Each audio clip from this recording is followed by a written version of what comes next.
sejam bem-vindos ao nosso workshop OEA 2025. Meu nome é Marcelo Almeida, sou gerente de operações do DSV. Tenho a honra de estar aqui ao lado do Daniel Bob Costa, da empresa Alliance Consultoria, nosso suporte e consultor nesse evento.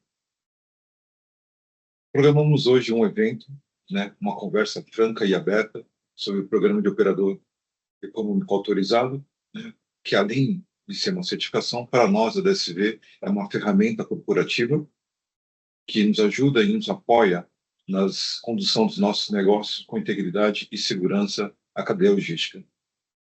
Bom dia, Bob. Tudo bom, Marcelo? Tudo certo. Quer se apresentar?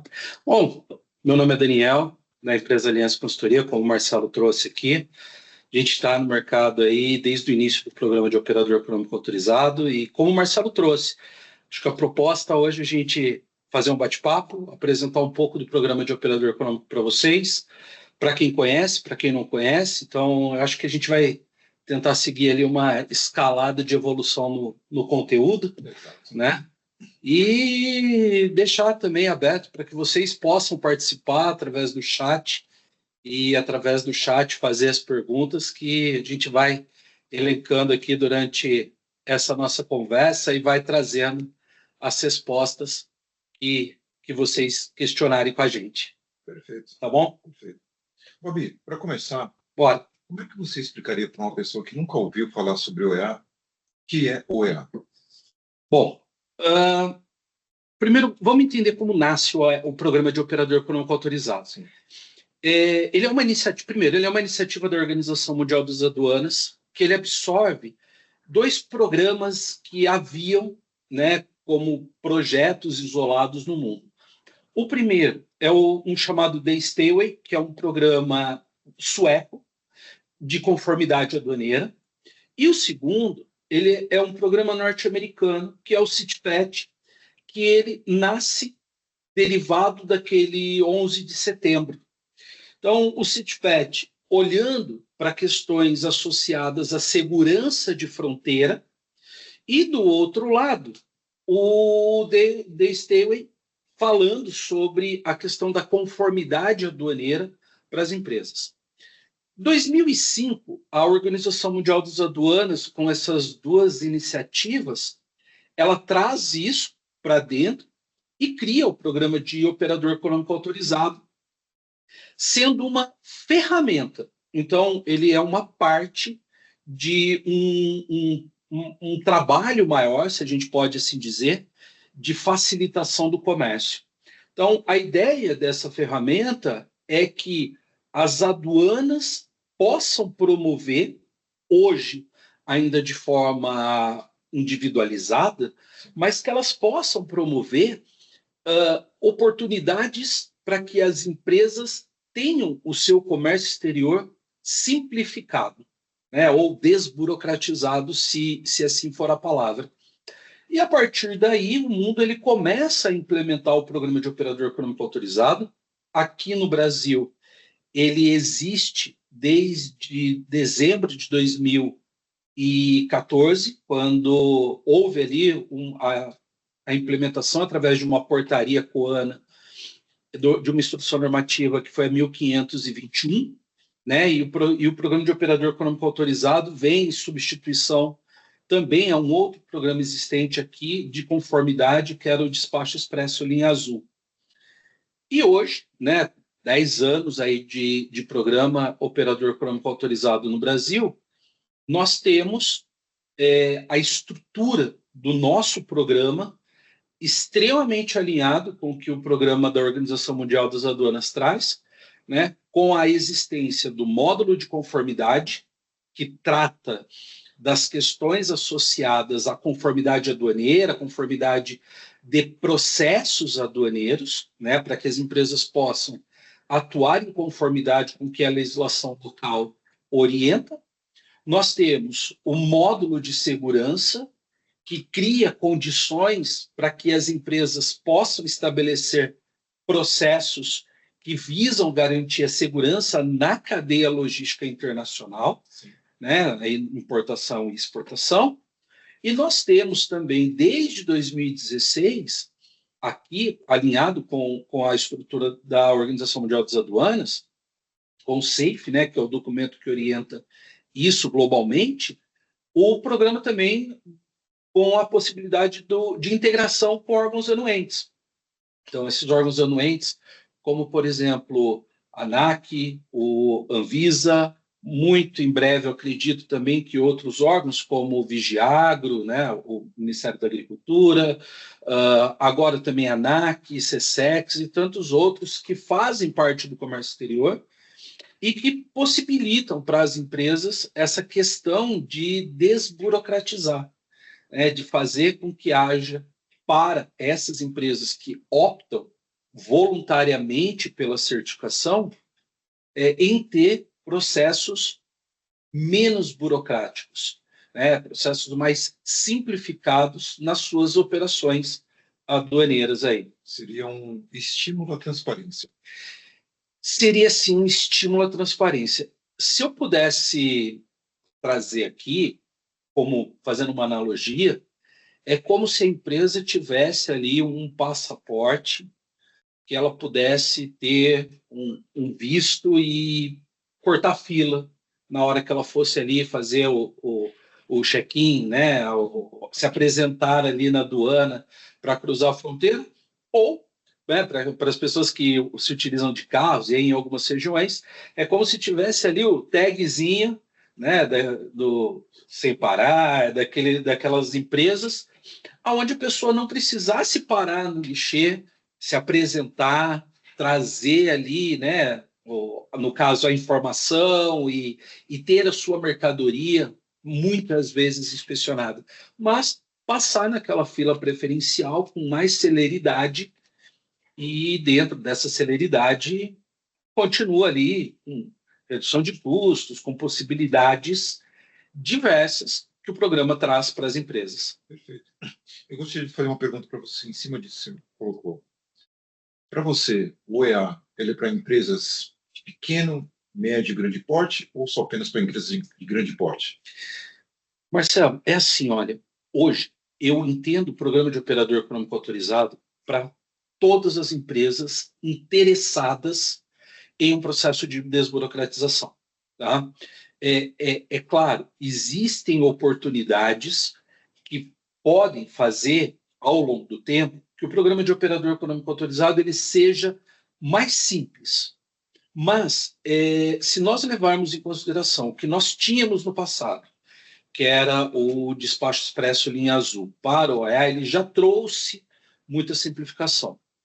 Uma coisa que nós precisamos compreender é que quando nós olhamos para o programa de OEA, as empresas elas não precisam ter um volume operacional alto, um faturamento alto, ela não precisa ter uma estrutura, ela precisa ter controles internos.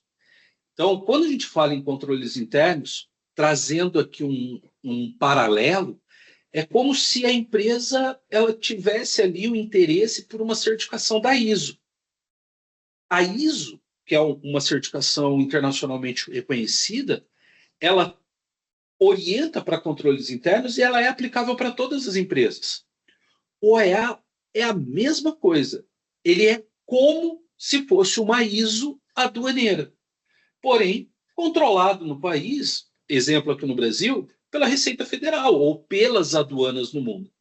Então, a partir do momento que as empresas, independente do porte, da estrutura, elas se propõem a ter controles internos, a gerenciar internamente as suas atividades, as suas operações, e, claro, né, não só ter lá o procedimento, mas colocar isso em curso dentro da empresa e manter isso ao longo do tempo, ela consegue muito facilmente obter a certificação e garantir, né, como eu trouxe, os benefícios que ela carrega junto dela.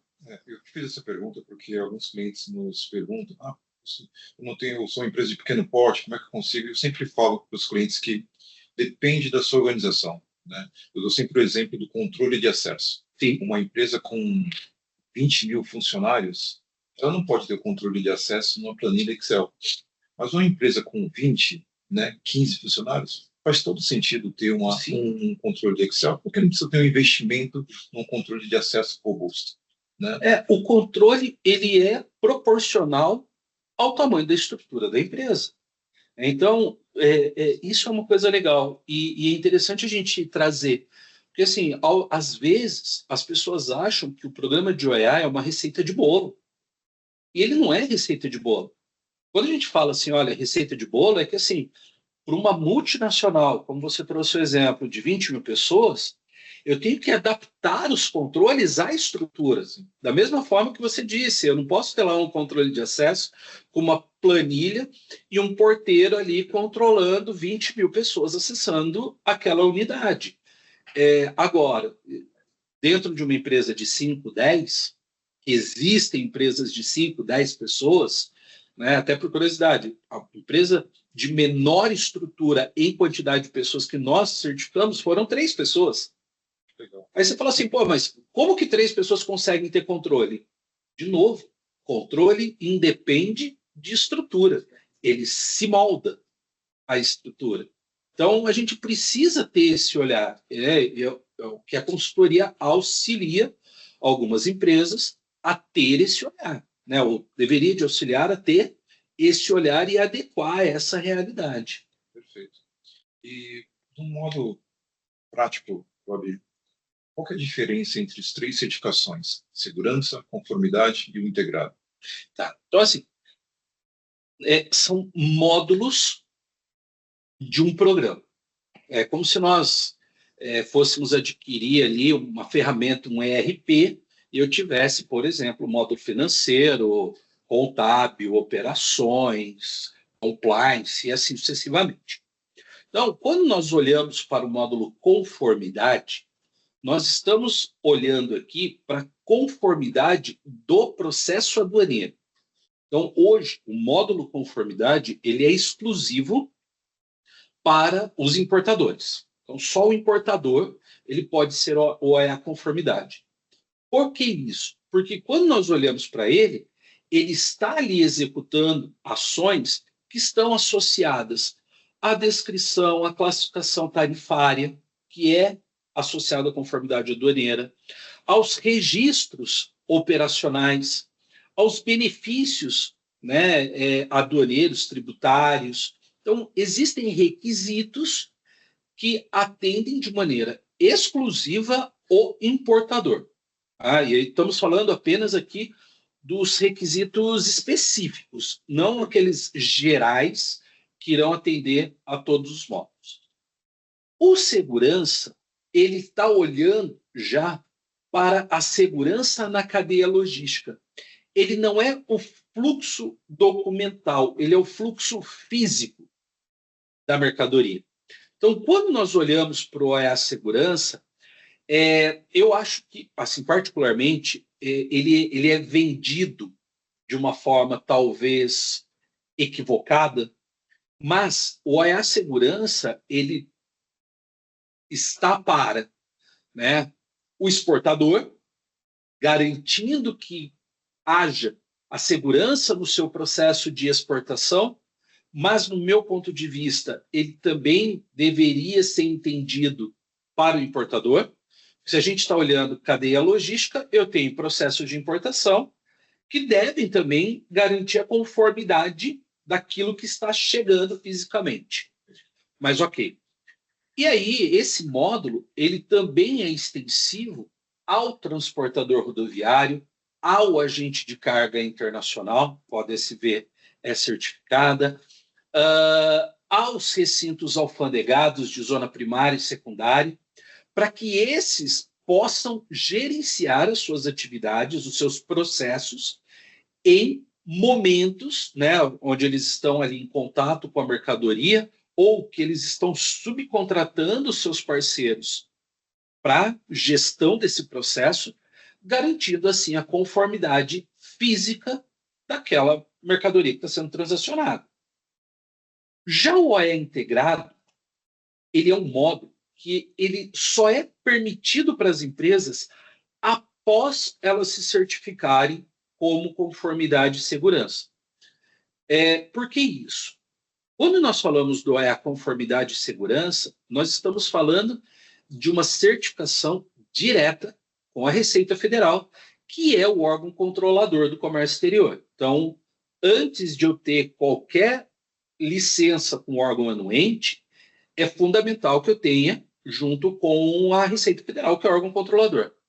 A partir disso, as empresas elas podem optar por uma certificação junto com Anvisa, ANAC, CSEX, né, quando a gente fala do drawback, ou futuramente com o Ministério do Exército, o MAPA, através do Vigiagro, para que eles possam também não somente ter o benefício junto à Receita, mas também o benefício de anuência dessa licença de importação, ou LPCO, né, agora, e que ela possa também ter menos entraves com esses parceiros.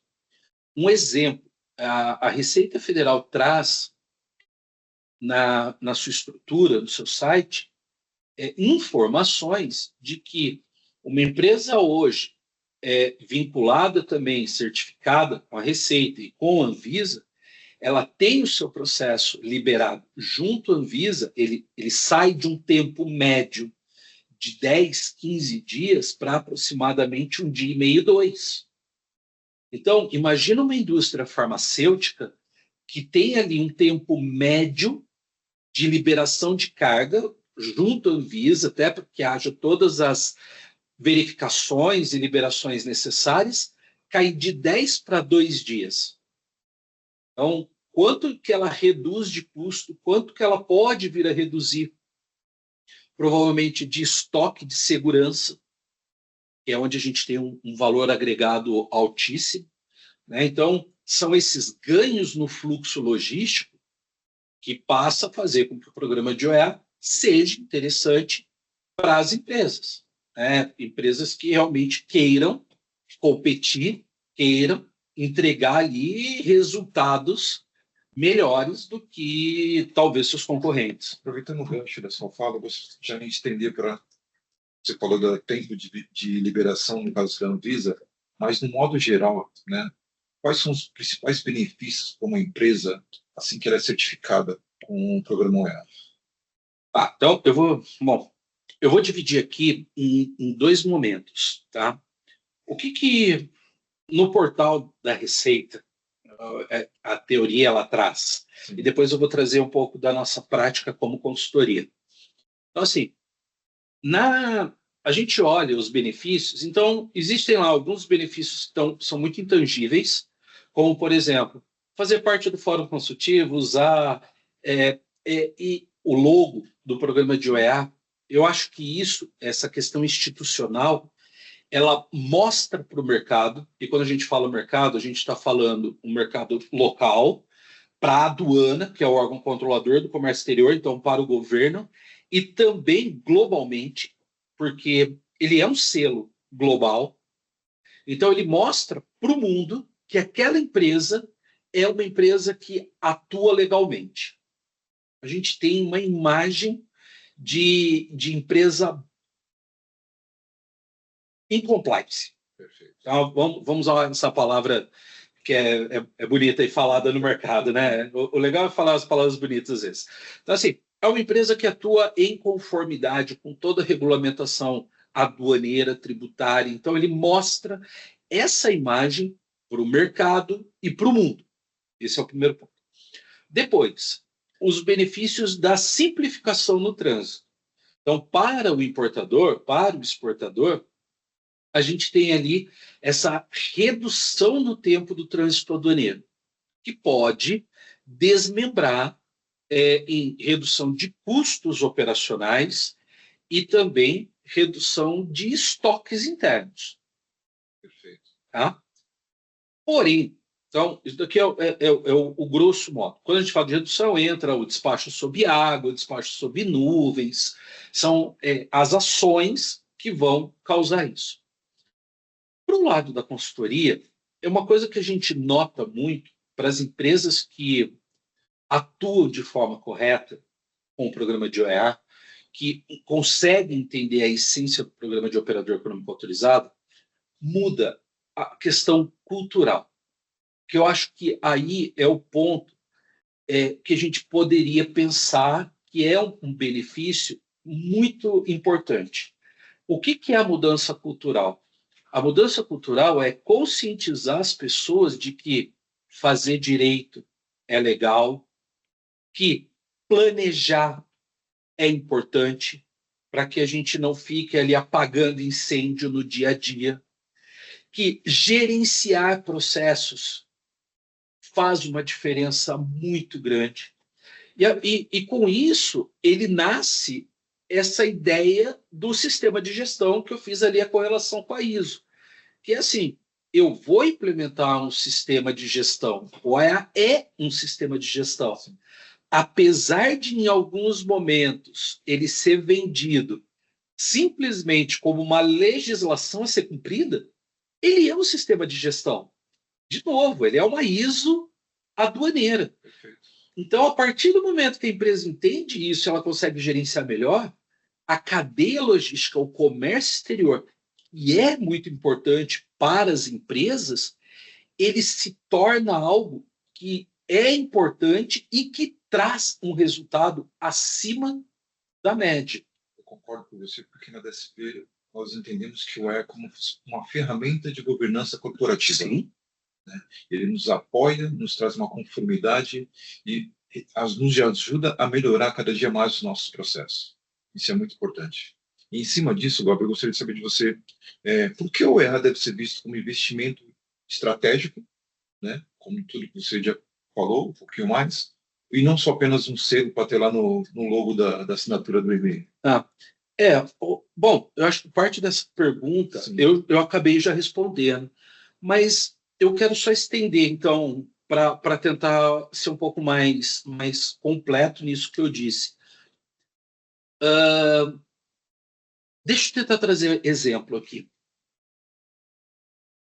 No mercado onde nós atuamos, e a Aliança ela atua de forma dedicada com o programa de operador econômico autorizado, nós já vivenciamos alguns momentos onde tivemos assim pessoas dizendo o seguinte para a gente: eu quero ter a certificação E. E a nossa pergunta ela sempre é, né? Qual o motivo? O que está te trazendo para a certificação? E em alguns momentos eu já ouvi assim: olha, meu cliente disse que se eu não tiver, eu não continuo trabalhando com ele. Como se a certificação ela fosse realmente o fator decisório naquele processo de contratação. Quando uma empresa ela não entende a base do programa de operador econômico autorizado, ela não entende isso que você trouxe como ferramenta de governança que faz a diferença no dia a dia, onde as pessoas precisam se envolver, onde as pessoas precisam se engajar, e aonde a cultura e a mudança na forma de pensar precisa mudar, muito dificilmente essa empresa ou ela vai conquistar a certificação, ou muito provavelmente, ao longo do tempo, ela vai perder essa certificação. Por que eu trago isso? Porque existe uma diferença muito sutil entre ter a certificação, um quadro na parede, ou ser um OE. Então, o que nós tentamos com o nosso trabalho conscientizar é a necessidade do ser, do viver aquilo. É como, sabe, religião. Fazendo um paralelo aqui, às vezes até é bobo, mas é olhar para aquilo e trazer aquilo dentro de casa, para o dia a dia.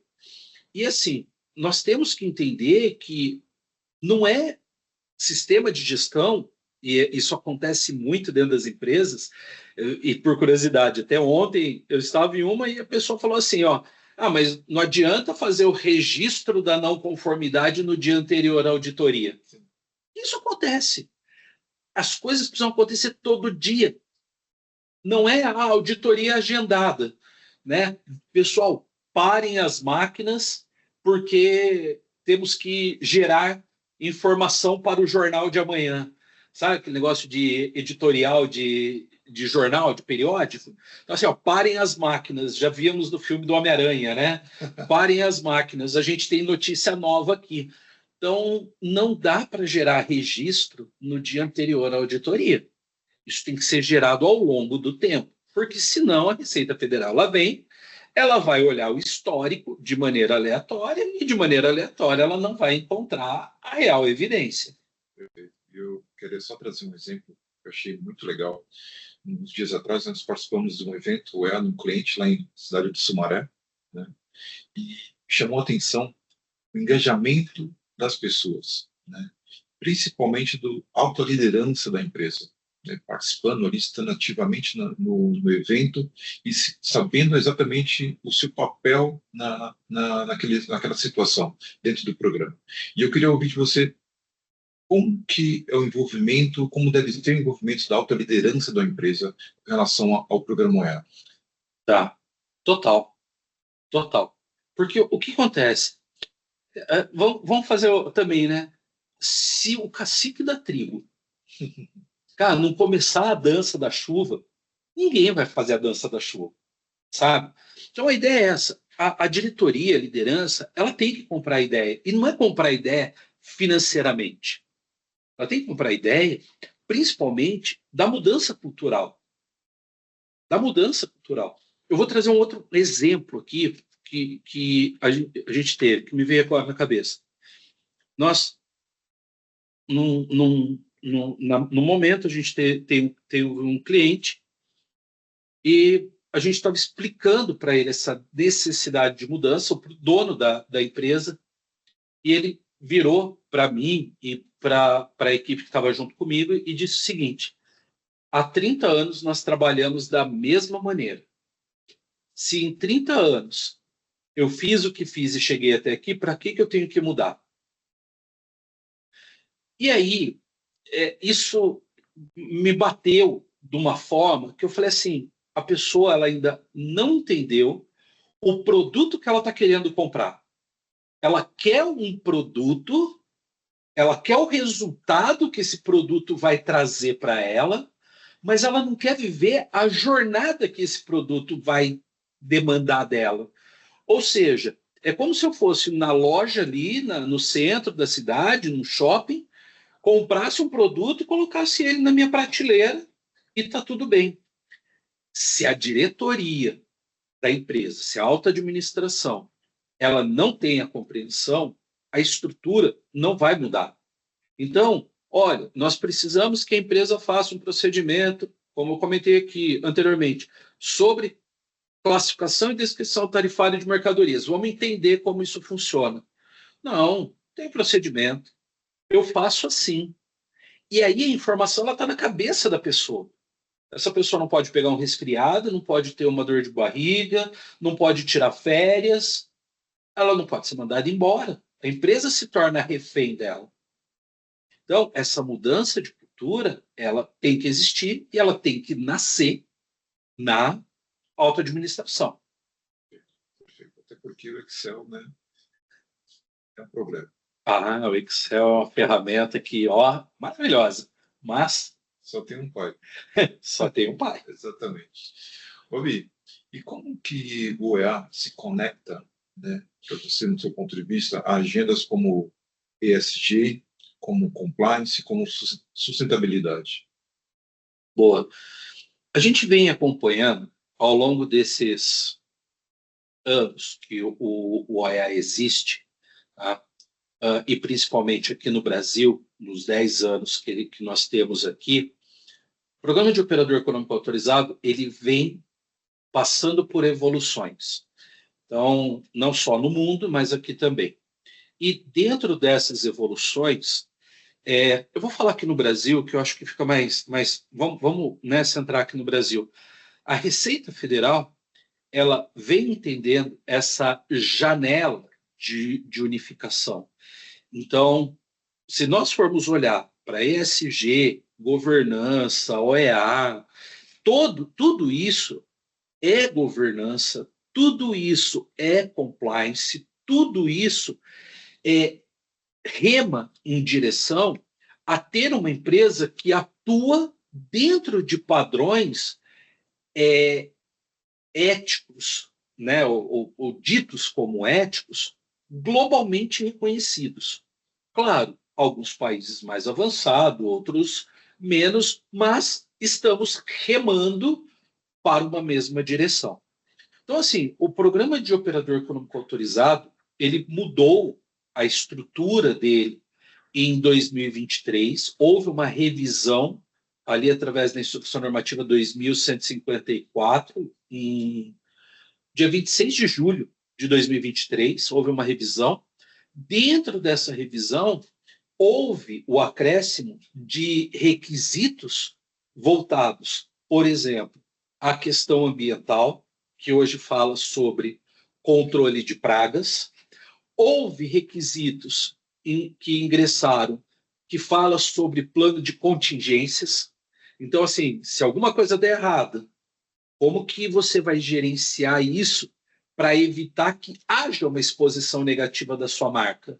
Ou que a sua marca, como empresa, ela controle isso, né, de forma de governar o processo.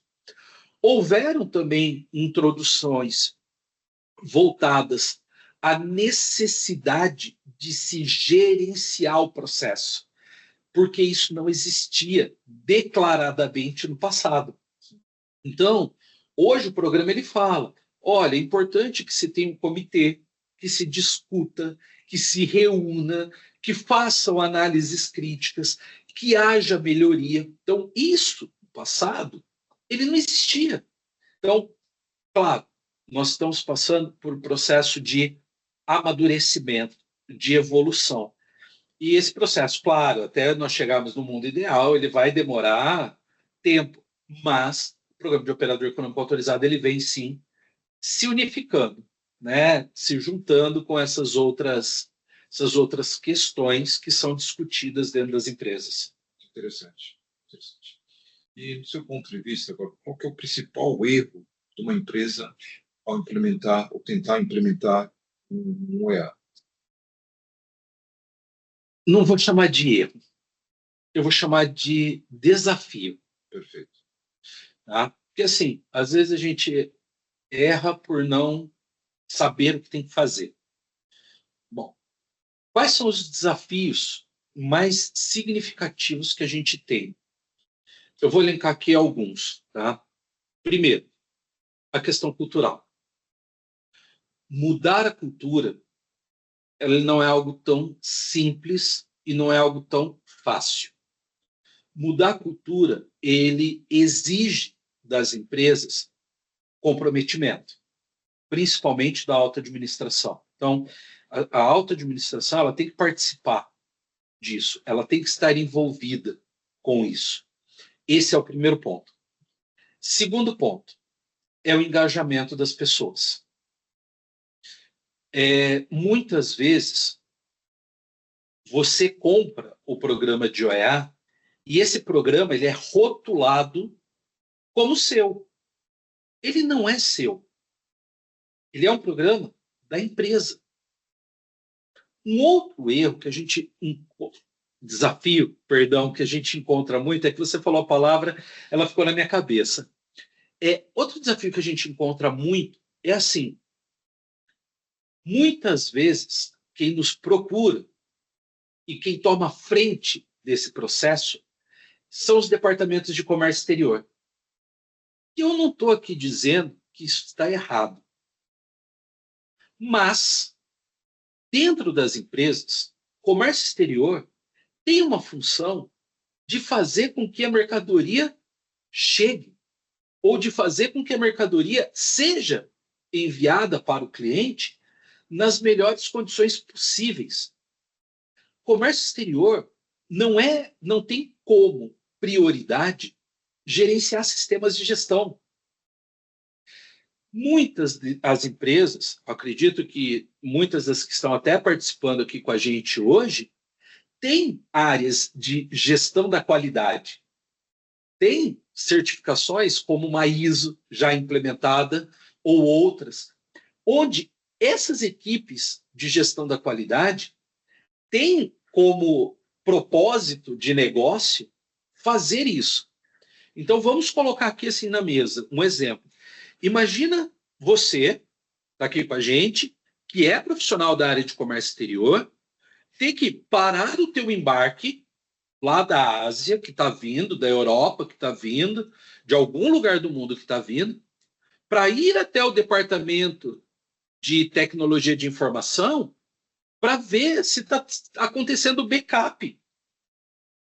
Para ir até o departamento de recursos humanos, auditar, para garantir que RH está fazendo ali dentro do processo de seleção, de desligamento, o registro certo para o dia da auditoria. Eu acho que existe ali alguns conflitos. Então, quem é o responsável por isso dentro da empresa? Opa, peraí, eu tenho uma equipe ali que olha isso, que planeja auditorias da ISO, do SASMAC ou de qualquer outra ferramenta. Por que eu não posso fazer com que essa equipe também olhe os requisitos do EA? Ah, mas essa equipe não tem conhecimento. Poxa, também não tinha da ISO lá atrás. Não foi fazer um curso de formação de auditor interno e tudo mais? Vamos fazer um curso de OEA. Vamos aprender o que é OEA. Isso é um desafio também. Tirar isso do comércio exterior. De novo, não estou falando que está errado, mas o comércio exterior tem outras atividades que é fazer com que a mercadoria chegue e vá embora.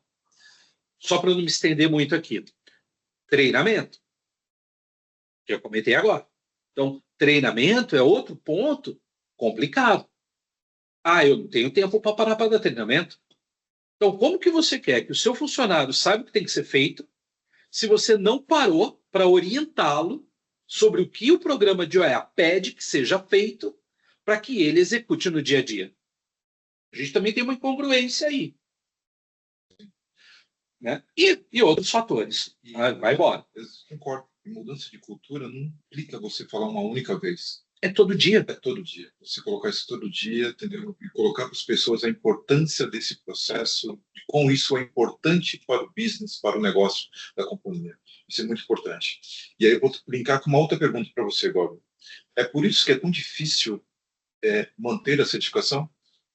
É, porque muitas empresas, elas dedicam o seu esforço para entregar papel.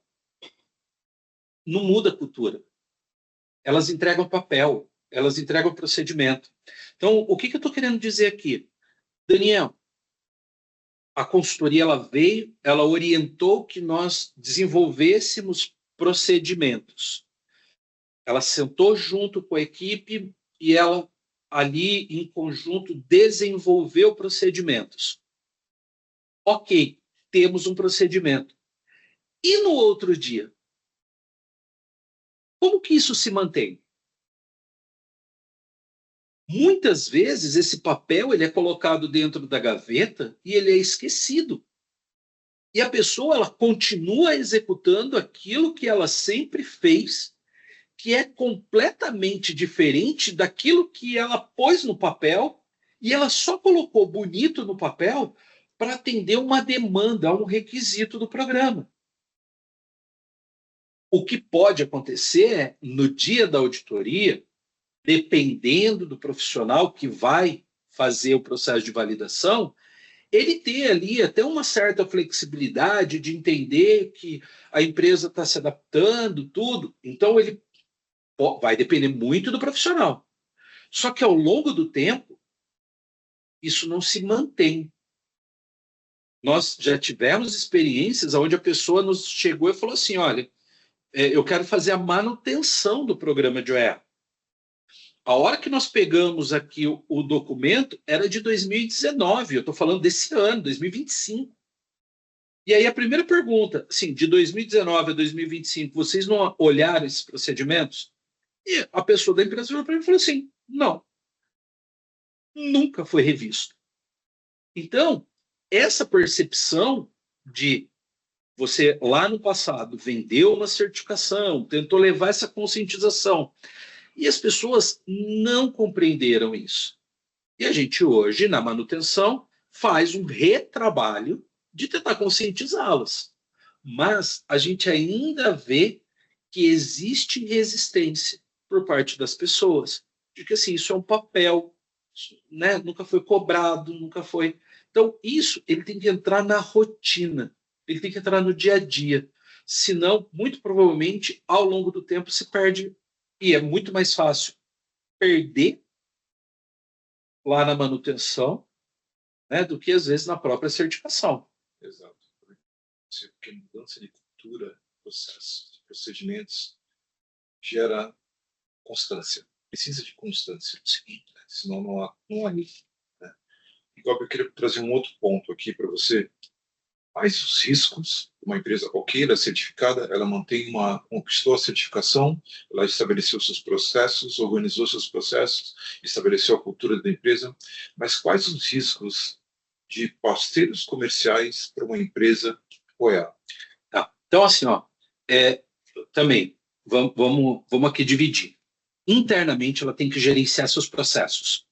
Então, dia a dia, como a gente veio falando até então, dia a dia, ela precisa garantir que isso aconteça. Quando a gente fala dos parceiros, o programa de operador econômico autorizado, ele é claro nisso. Ele fala assim, olha, aquela empresa, aquele seu parceiro que é o EA, ele vai te apresentar ali a certificação dele, então isso vai talvez evitar que ele seja auditado, né, por você, até porque ele já foi auditado pela Receita Federal, ele já foi aprovado pela Receita Federal da mesma maneira que você, então você não vai precisar fazer ali uma auditoria nele.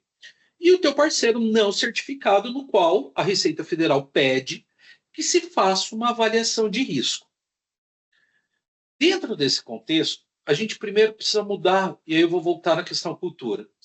A gente precisa repensar o seguinte: se a gente está comprando o serviço de um parceiro por preço baixo, muito provavelmente esse parceiro ele não vai ter qualidade de processos.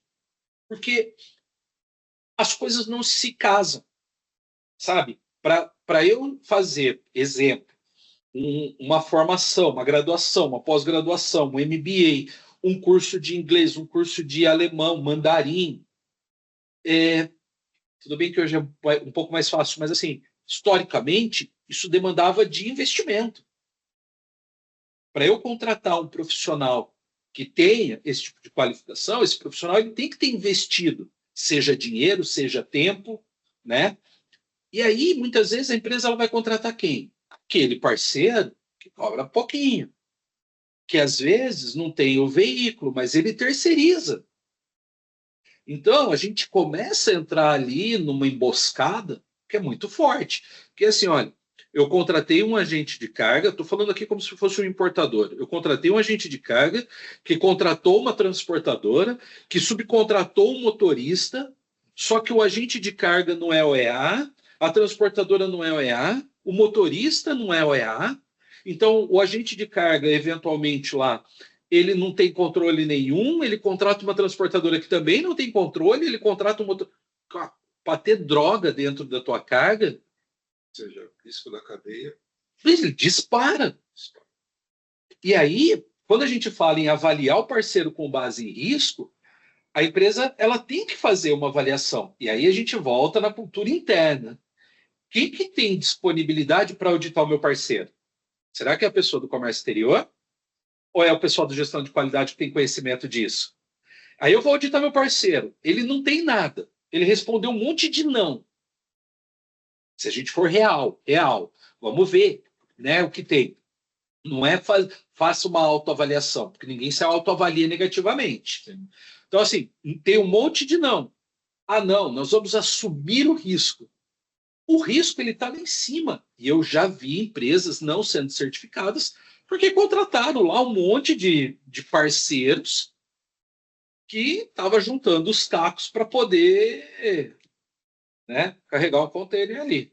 E essa falta de conexão, né, da cultura, e aí a falta de cultura gera falta de conexão nas empresas também. Porque muitas vezes eu tenho um departamento de comércio exterior que fez toda a organização, tem os seus processos aqui, sabe, entende o risco da segurança do processo, mas o transporte é contratado pelo time de compras. Sim. Que não está vendo o business da segurança, mas ele está focado no custo Sim. do processo. né? E aí contrata lá a pessoa que não é um terceirizado, que vai fazer o transporte mais barato. E aí coloca em risco a carga. Completamente, esse é o fluxo. Então, se internamente todo mundo da empresa não tiver alinhado para remar para o mesmo lado, esse barco com logística, compras e outras áreas vai ficar girando no seu próprio eixo, né? Então, a gente precisa organizar isso. E volto, o programa de operador econômico autorizado ele tem esse viés, né? Falei, acho que desde o começo. Ele é um programa que a gente precisa olhar ele para dentro. Não é o benefício. O benefício ele é consequência da tua organização. Né? É igual pessoas. Eu vou fazer um. Né? Cara, não adianta você falar assim: olha, eu fui numa festa que a festa estava horrível. Às vezes você estava horrível. Você não estava ali bem para estar naquele ambiente. Às vezes é isso. A empresa não está organizada para ter a certificação. E eu ouço muito, até semana passada, nós tivemos um evento aqui em São Paulo, onde a gente estava discutindo isso. É assim, mas eu não a minha empresa não consegue usufruir do benefício. E ali eu fiz algumas perguntas para a pessoa, falei, você tem isso? Você faz isso? Você faz isso? Não, internamente nós não fazemos. Então, assim, como que você quer que o terminal chegue para você lá e fale assim, olha, eu tenho aqui uma redução de custo, que o transportador te ofereça algo diferente, sendo que você não vai atrás, você não sabe que aquilo existe. Né? Então, a gente precisa estar bem organizado internamente para poder também usufruir o que o ambiente ali nos traz. Perfeito. E quais os indicadores de performance para medir se uma empresa OEA está agindo de forma correta? Marcelo, é assim, ó, eu vou repetir aqui uma coisa que eu comentei. A gente não pode pensar como receita de bolo.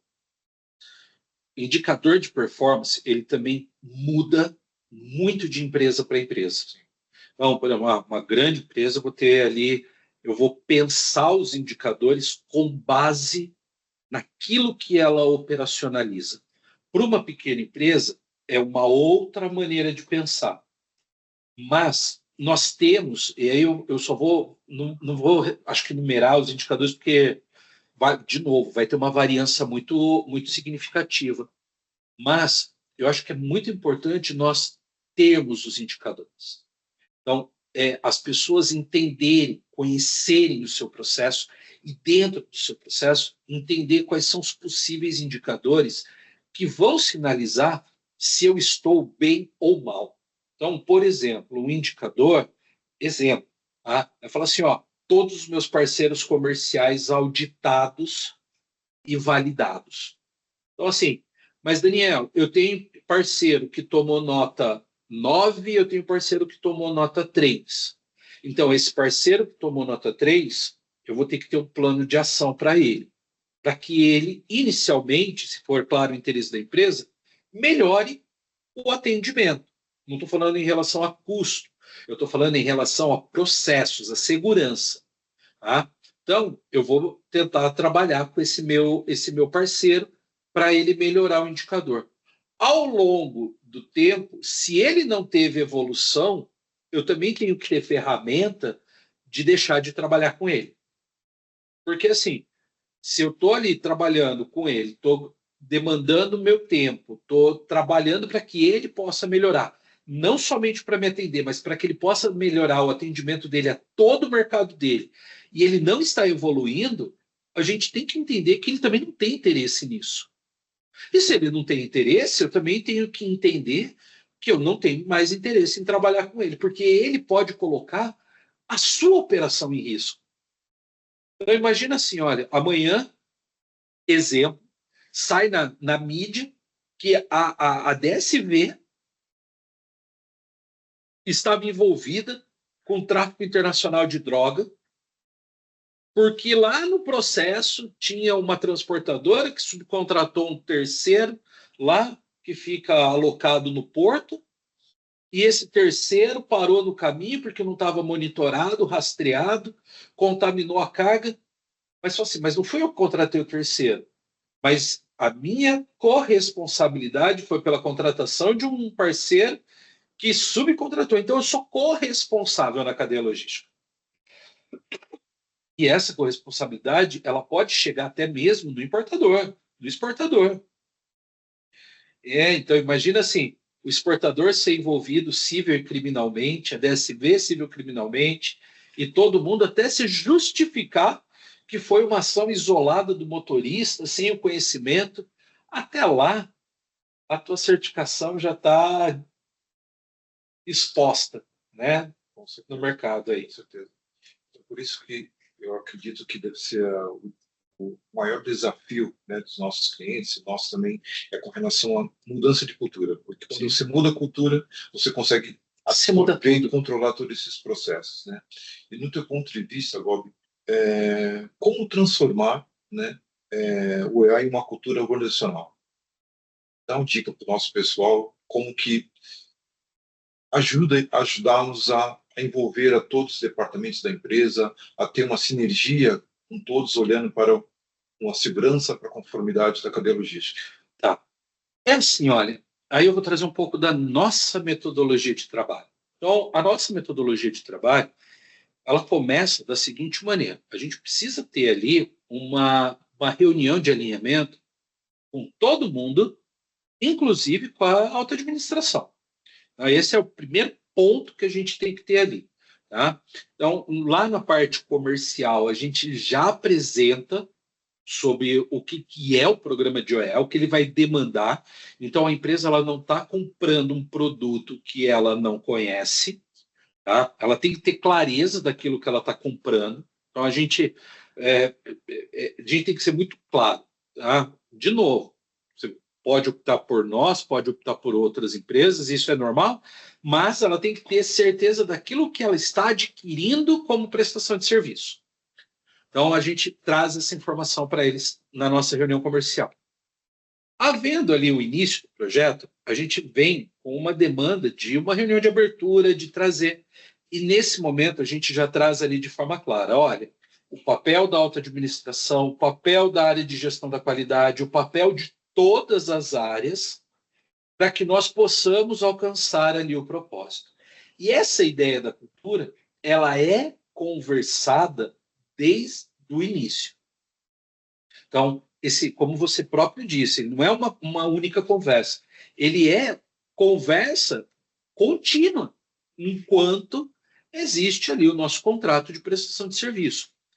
E, todo momento, nós temos reuniões que são por áreas ou com as pessoas que foram ali direcionadas para o desenvolvimento de uma determinada atividade, para que essas pessoas também possam compreender o que ela precisa fazer e o que ela está fazendo, como que isso reflete para a organização como um todo. Porque uma das coisas que é mais legal da gente tentar trazer é o seguinte: qual o resultado do meu trabalho para o projeto?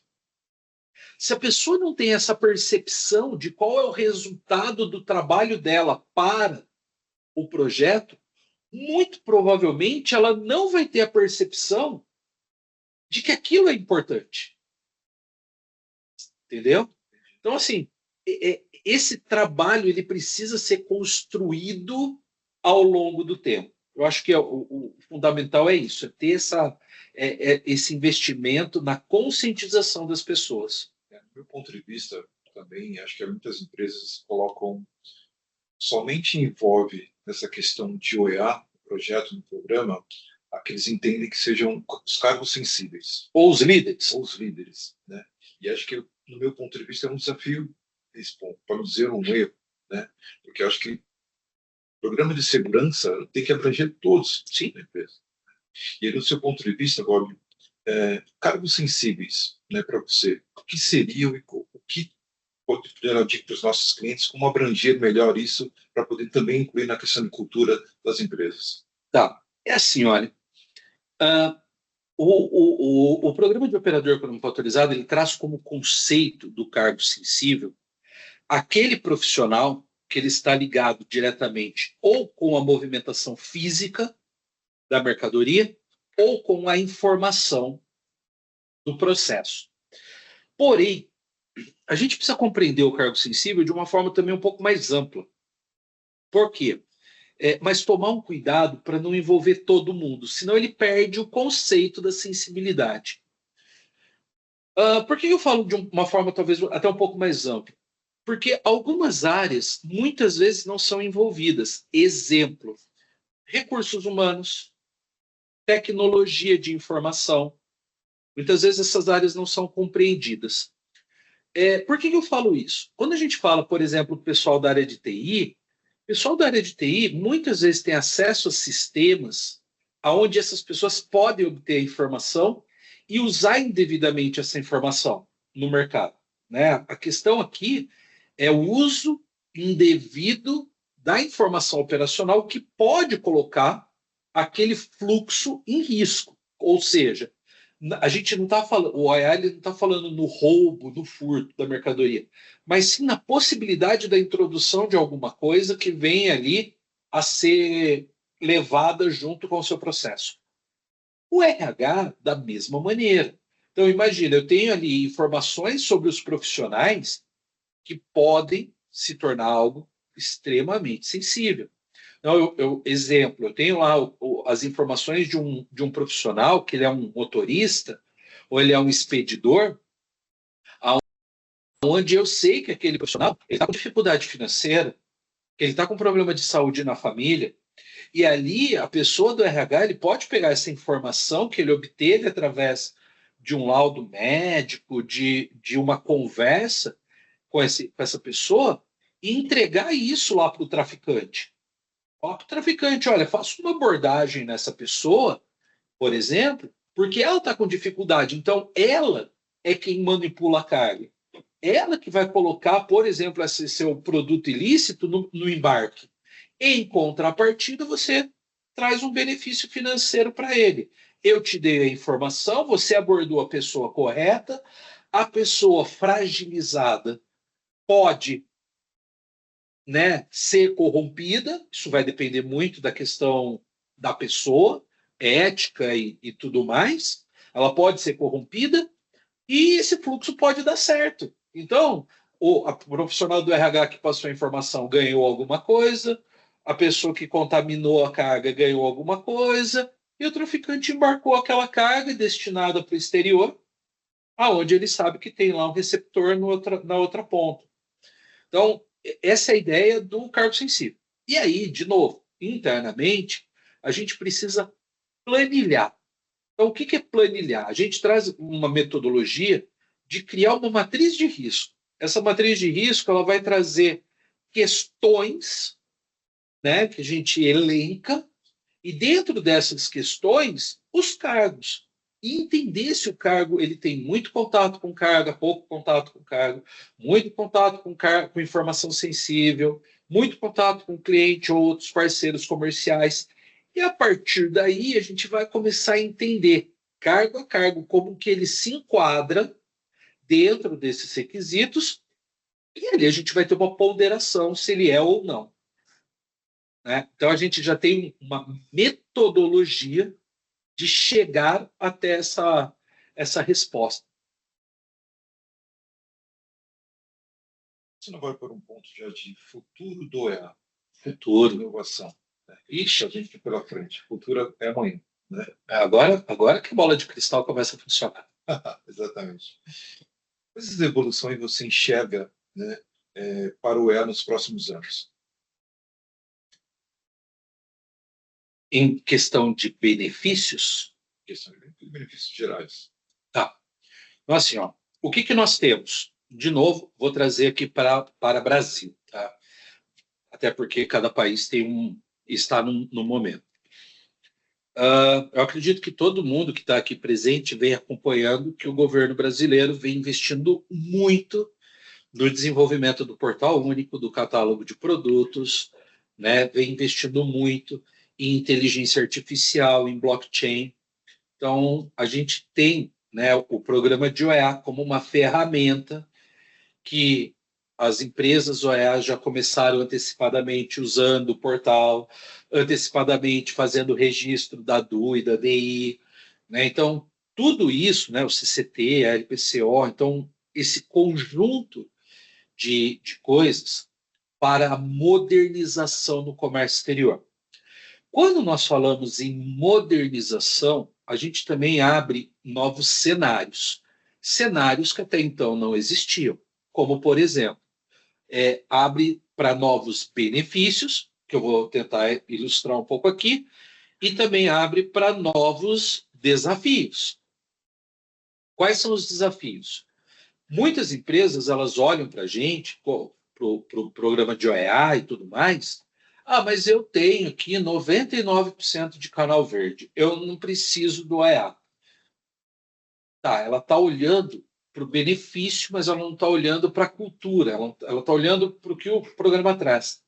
Só que com a implementação do portal único, com a implementação do catálogo de produtos e com esse volume de novas informações que a Receita tem, com inteligência artificial, blockchain e outras coisas, quando isso tudo se junta, aquilo que eventualmente é uma falha sua de processo, que não está sendo vista porque ainda estão se trabalhando com banco de dados separados, com a integração de banco de dados, isso aparece. E se aparece, aquele teu percentual de 99 pode cair para 90, para 80 e vai embora. E aí não adianta querer correr atrás e falar assim, olha, preciso da...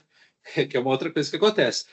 Preciso da certificação. Quanto tempo demora? Ah, está demorando aí um ano e meio. Não, eu preciso para dezembro. E aí vai bater na porta de alguém que vai falar, olha, eu te entrego em dezembro. Né? Então a pessoa fala assim, ó, vou para o outro que me entrega em dezembro do ano de 2027. Porque não tem como fazer isso em meia hora, 15 minutos. De novo, não é preencher um checklist. Entendeu? Preenche o checklist, assina aí e entrega na Receita Federal. Então a gente tem primeiro esse desafio das pessoas entenderem que o comércio exterior está mudando e dentro dessa mudança a gente tem aqui novas demandas. Para o OEA, aí eu vou trazer um ponto que está em trâmite e aí algumas questões que pelos nossos estudos acontecem no mundo, são oportunidades e dentro dessas oportunidades o governo brasileiro pode usufruir. Então, assim, hoje nós temos já um projeto de lei que está tratando sobre a possibilidade do diferimento tributário para as empresas OEA. Então, o que é o diferimento tributário? Ao invés das empresas recolherem os tributos ali no momento da liberação da carga, para ter a mercadoria liberada, as empresas OEAs farão a liberação, o pagamento tributário ali no mês subsequente, no mês seguinte. Isso pode trazer um reforço ali de fluxo de caixa, né? Então pode trazer ali uma possibilidade de redução de pagamentos, de volumes de pagamentos e tudo mais. Então esse é um ponto. Aí agora, o que a gente estuda e traz como possibilidades, a gente também já teve ali a oportunidade de trazer isso em outros momentos, no mercado e tudo mais. Questões para o transportador. Vamos começar assim, vamos fatiar. Para o transportador, tentar a Receita Federal, junto com os países que ela tem acordos de reconhecimento mútuo, como, por exemplo, aqui no Mercosul, ter ali um trâmite diferenciado para o cruze de fronteira para o transportador. Por quê? Às vezes, o transportador ele pode até ter um benefício na aduana brasileira, mas ele trava na aduana argentina, ou ele trava em Corumbá, ou ele trava em alguma outra aduana. Então, fazer com que esse acordo de reconhecimento mútuo realmente funcione. Olha, se a minha empresa é OEA, você é OEA, o acordo de reconhecimento mútuo identifica isso, então, assim, libera o meu transportador, faça com que ele tenha ganho e ele não tenha paralisação de fronteira. A mesma coisa deve acontecer para portos e aeroportos. Talvez ter um canal diferenciado para os transportadores OEA, para os importadores e os exportadores OEA, Porque ainda hoje os terminais alfandegados, eles geram dificuldades no tempo de liberação da mercadoria. Então, assim, a Receita Federal fez o desembaraço sob águas, né, ou sob nuvens. Chegou no porto, o porto trava. Então, mas eu tenho liberação ali expressa. E o porto? O porto alega que ele não tem espaço, ele não tem estrutura para fazer algo diferente. E às vezes ele até cobra uma taxa a mais. Particularmente, eu acho um absurdo. Mas aí é particularmente. Então, não tem que cobrar taxa a mais. A mercadoria está liberada. A função dele é liberar, não é gerar entrave no processo. Mas o porto está cheio. Calma aí. Então, repensa a estrutura do porto para atender a demanda conforme a legislação do país traz. Então, aí a gente tem uma outra janela de oportunidade. Outra janela, também em âmbito tributário, fazer com que a Receita Federal consiga conversar com os tributos estaduais e municipais, como o ICMS, né? Apesar que vai ter também toda uma reforma tributária, e isso pode, né, trazer ali um ganho de negócio no processo. Então, também é uma oportunidade. Existe, né, esses caminhos. De novo, a gente poderia seguir aqui com mais alguns ainda, mas assim, existem oportunidades para que a Receita Federal possa trazer benefícios. A gente só precisa que, e aí para, né, que as empresas também se organizem para demandar desses benefícios. Então, exemplo, organizações de classe que representam essas empresas coletivamente conversarem com os portos. Olha, eu trago aqui 10 clientes que operam aqui. Vamos negociar conjuntamente, né? Vamos conversar com a Receita Federal conjuntamente. Porque assim, eu acho muito legal, né? Acontece um evento aqui, outro lá, todo mundo tirando foto, mas e o benefício que pode acontecer? Acho que existem muitas janelas de oportunidade ainda para que a gente possa amadurecer no programa e fazer com que ele evolua. E aí eu vejo uma situação. Cada vez mais, Receita Federal e outros órgãos que estão aderindo ao programa OEA, eles estão cada vez mais deixando a vontade de olhar a operação individual, né, e olhando o processo como um todo para garantir que o fluxo da cadeia logística seja mais seguro. Certo. Em vez de perder tempo ali olhando aquele detalhe, ele olha o processo inicial, a cadeia inteira para poder garantir. Então, uma vez que as empresas têm um processo organizado, seguro, ok, ganha o ticket, como você acabou de falar, né? Com relação a isso, você acha que as empresas OEA organizadas, né, eles serão mais competitivas no mercado do que as que não são OEA, que não têm seus processos organizados? Muito, muito. E aí, eu, assim, de novo, eu acho que como a gente está falando de futuro, né, então eu quero trazer também talvez o meu ponto de vista para isso, né, o nosso ponto de vista aqui para isso. É assim, olha, a partir do momento que a gente se organiza, eu até acho que eu comentei aqui, a partir do momento que eu estou bem comigo, eu posso estar num ambiente, mas eu estou bem no ambiente. Isso acontece com as empresas. Às vezes a empresa está tão desorganizada internamente e ela leva a culpa da demora, do erro, da falha para fora, para o terminal, para a Receita. Assim, a Receita Federal demorou para liberar minha carga. Tá, agora uma pergunta. A tua carga chegou quando? Chegou na sexta. Teu despachante liberou quando? Na segunda. Sendo que você, ele podia ter liberado na sexta e carga liberada. Então, a gente só precisa ter essa organização. Eu acho que isso é muito importante, né? A gente olhar para dentro. E depois,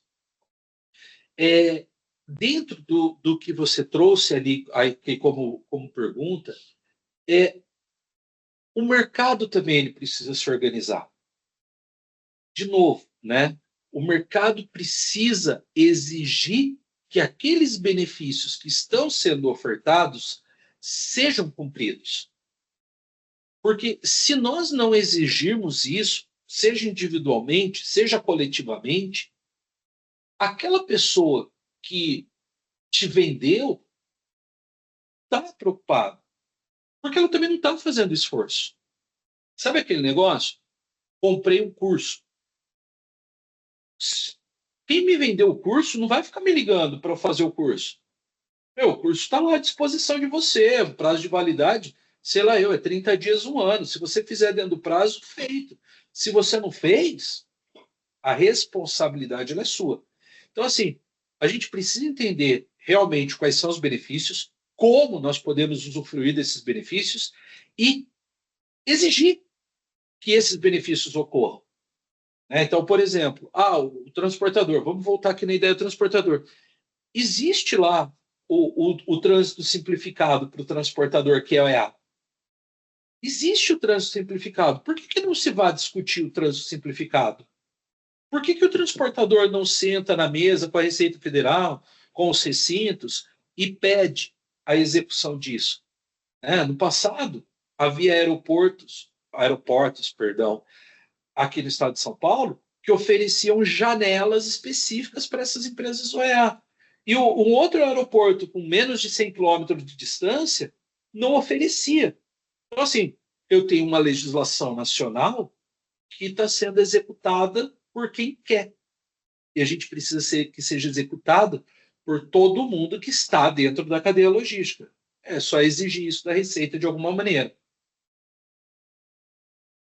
Para concluir, Bob, o que uma empresa pode começar a fazer hoje para estar à frente, né, de todas essas evoluções? Você acabou falando um pouco, mas eu queria ser um pouco mais específico. O que uma empresa pode começar a fazer hoje, né, de forma estratégica, né, OEA, para estar à frente desses todos esses desafios que a gente enfrenta? Eu acho que a gente acaba voltando um pouco na questão da cultura. Exato. Porque, assim, pessoal, se não houver mudança de cultura, a gente nunca vai estar um passo à frente. Quiçá dois. Por quê? A cultura, ela é algo que mexe diretamente com a proatividade das pessoas. Então, se eu tenho aqui um profissional que culturalmente ele entende que aquilo é bom para a empresa, que é bom para ele como profissional, que isso pode agregar valor para a empresa e para a carreira dele, e a empresa demanda ali esforços e investimento para que isso aconteça, esse profissional ele estará 2 passos à frente. Ele vai olhar para o programa de OEA, ele vai entender o processo, ele vai entender de gestão de risco, ele vai olhar para mitigar a exposição ao risco, ele vai estar 2 passos à frente. Agora, se não houver essa mudança cultural, não adianta a gente pegar e gastar 100, 200, 300 mil, comprar uma ferramenta, comprar um monte de coisa, implementar toda uma estrutura e a pessoa não usar.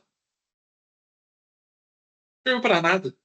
Então, é muito importante que a gente consiga mudar a cabeça das pessoas. E, de novo, eu vou bater numa tecla que eu já falei aqui e eu reforço. Muitas vezes, não é o comércio exterior que tem que tomar conta disso. Não estou falando que o pessoal de comércio exterior não tem capacidade, competência. Muito pelo contrário. Não é o business dele. Então, se eu preciso fazer que haja uma conscientização, a equipe de gestão da qualidade tem muito mais competências para isso. Tem muito mais. É o business desse negócio. Então, ela leva o histórico, o aprendizado, tudo isso para dentro e ela consegue fazer com que o sistema de gestão funcione.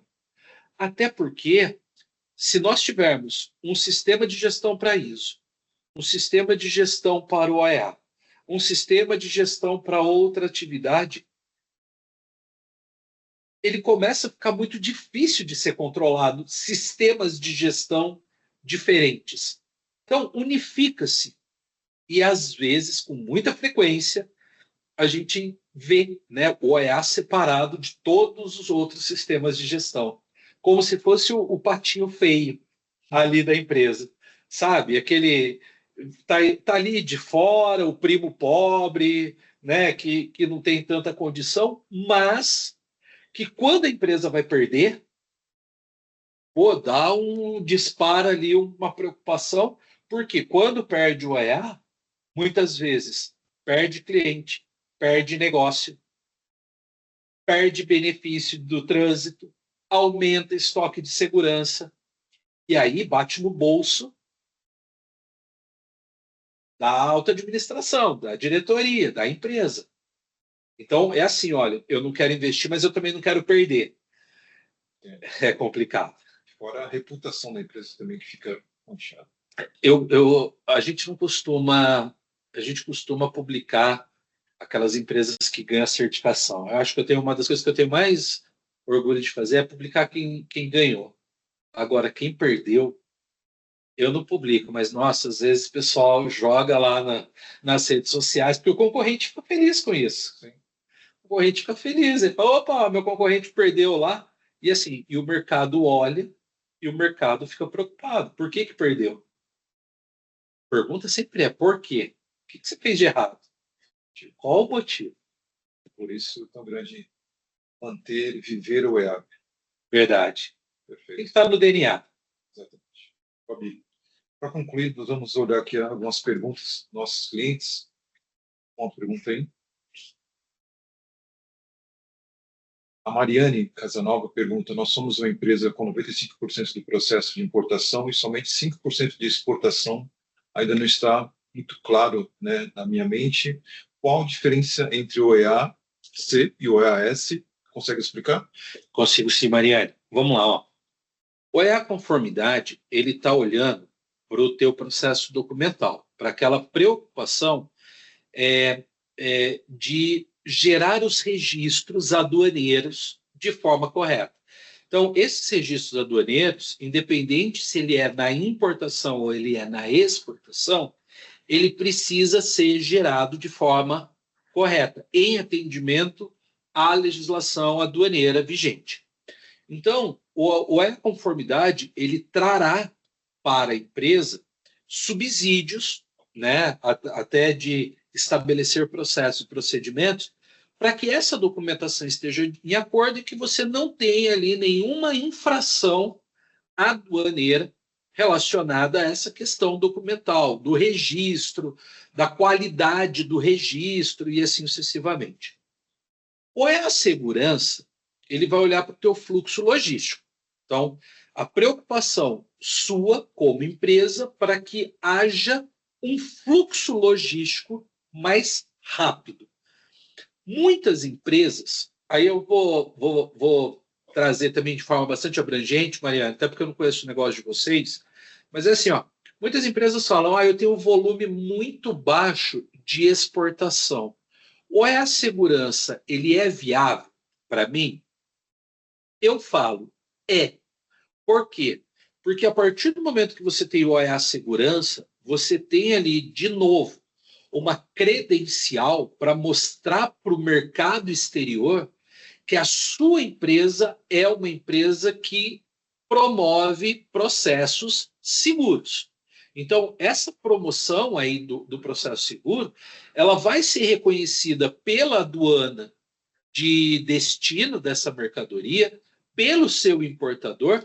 Isso pode, não vou te afirmar, porque isso é comercial, mas isso pode te abrir novas oportunidades ou fazer com que até mesmo o seu produto chegue numa condição melhor para o teu cliente. Então, competitivamente, se o teu cliente tem ali a satisfação de ter o produto, talvez no menor custo, né, numa estrutura melhor, ele vai manter você ali na carteira e, de novo, isso pode se estender.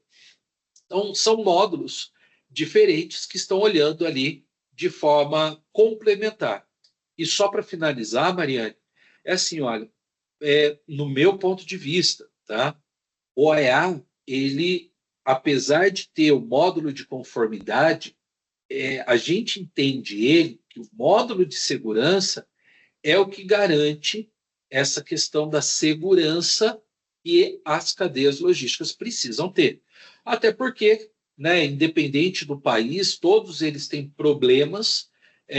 Aqui no Brasil, o nosso problema está muito relacionado à droga, né, a questão da contaminação por droga, mas nós temos outros países, como, por exemplo, os Estados Unidos e aquele evento do 11 de setembro, né, a possibilidade ali de explosões, de infiltração, países onde existe tráfico de humanos, tráfico de armas, tráfico de papel moeda, né, de dinheiro. Então, cada região ela vai trazer ali uma preocupação e o OEA Segurança ele acaba gerando mais confiança para as fronteiras, para a administração fronteiriça, né, para as aduanas, na gestão das cadeias logísticas. Agradeço. Carolina Sartori mandou uma pergunta. Bom dia, Daniel e Marcelo. Quais são as próximas etapas depois que enviamos a solicitação à Receita Federal? Né? E já coloco uma segunda pergunta. A Receita Federal permite ajustes finais após o envio? E uma terceira pergunta. Em média, quanto tempo todo esse processo leva? Carolina. Isso é boa para você, Gob. Vamos lá. Ó. Carolina, é assim. Ó. A partir do momento que você submete a informação para a Receita Federal, então, eu vou voltar um pouquinho. Então, assim, ó, primeira coisa que a empresa precisa fazer, ela precisa fazer uma autoavaliação dos seus controles internos, tá bem?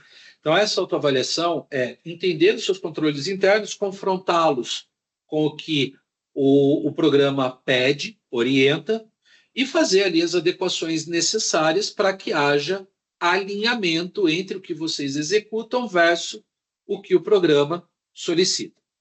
Submetendo isso para a Receita Federal, o ciclo de melhoria ele não deve se encerrar.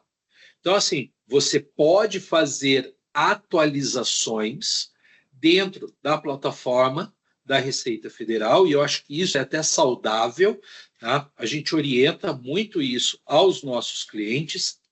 Fazer também auditorias internas para garantir que todo aquele processo que foi desenvolvido ele esteja sendo mantido, até para a gente não ter curvas, né, com picos e vales. O vale seja o não atendimento aos requisitos e se preparar para a visita de verificação e validação da Receita.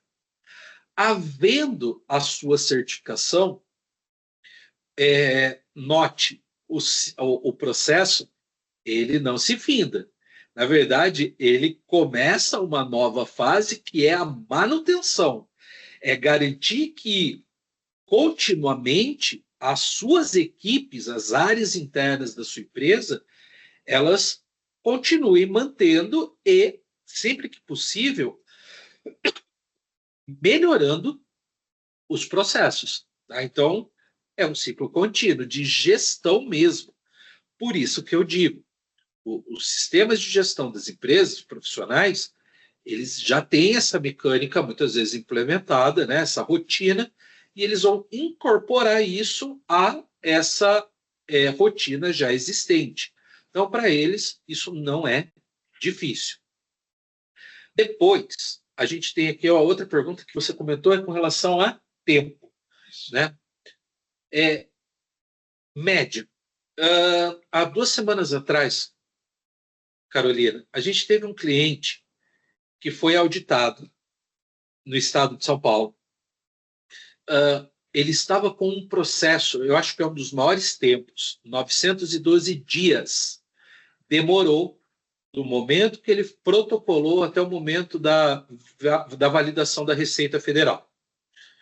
Isso em conta que nos últimos anos, eu acredito que todos aqui devam ter acompanhado, houveram processos de mobilização, né? Alguns chamam de greve, da Receita Federal, onde eles não estavam evoluindo com esses processos. Tanto é que o último período durou de novembro de 2024 até meados de julho, se eu não me engano, de 2025. Então, dentro desse período, as empresas continuaram a submeter os seus processos e houve um acúmulo muito grande. Hoje deve ter em torno, no Brasil, de aproximadamente 290 empresas ou 280 empresas, se houver ali alguma atualização recente. São Paulo é onde está demandando o maior tempo de análise da Receita, porque é onde a Receita Federal tem o maior volume de empresas submetendo a informação. Outras regiões, e aí eu não vou saber qual a região que você se encontra, tem tempos menores. Então, por exemplo, se nós formos para o norte, né, Manaus, Nordeste, esse tempo ele é aproximadamente ali 6 meses após o teu protocolo. No Rio Grande do Sul, no sul, na parte do sul, nós temos clientes que foram auditados nessa semana aqui, que eles ficaram ali o período de aproximadamente 1 ano, levando em consideração essa paralisação. Então, o tempo, não havendo novas paralisações, que também é uma questão que a gente não consegue prever, né? Não havendo paralisações, ele tende a diminuir bastante. A Receita Federal ela coloca até mesmo na sua legislação, na sua instrução normativa, que o tempo de análise, até, né, eles agendarem a visita e tudo mais, deve ser ali em torno de 120 a 150 dias após o protocolo. É que realmente nós estamos dentro de um ambiente, né, que houveram muitas paralisações e dentro de todas essas paralisações, um acúmulo também bastante significativo. Rob, gostaria de agradecer a sua participação. Eu que agradeço a você, a DSV, por mais essa oportunidade de estar aqui conversando com vocês todos. Gostaria também de agradecer aos clientes que participaram desse evento, desse workshop, né? É importante nós, como DSV, como um operador econômico organizado, também divulgarmos essa informação, divulgarmos quanto isso é importante para a DSV na condução dos nossos negócios no dia a dia, né? E facilitar a segurança da cadeia logística por um todo. Muito obrigado a todos e até o próximo evento. Obrigado, pessoal.